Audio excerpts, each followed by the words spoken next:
Kung bata ka, puro ka cellphone ha, namimihasa ka na sa akin, teka. Ngayon na nga lang ako nag-cellphone eh.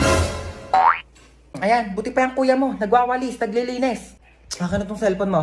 Walang magsi-cellphone ha. Uy, sige, upo ka lang dyan. Sige, thank you. Sino yan? Wala ka na doon, umalis ka na nga. Pangit mo, nahirita ako sa mukha mo eh. Wow, nahiya naman ako sa'yo, no? Mahiya ka talaga, ganyan ba naman kapangit mukha mo, di ka mahihiya? Oo nga, ang pangit ng kapatid mo, be. Ano sabi mo sa kapatid ko? Sabi ko pangit ng kapatid ko. Ako lang pwede mong lahat sa kapatid ko, ah. Uy. Ano ba?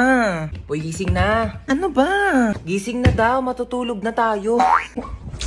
Ay, pal ka talaga eh. Hoy, magugas na kayo ng mga plato dyan, ha? Oo, magugas na daw. Oo, ba't ako? Bakit nagugas na rin kaya ako kanina din? Sige na, magugas ka na doon. Bibigyan kita ng 20. 20? Sige, magugas ako.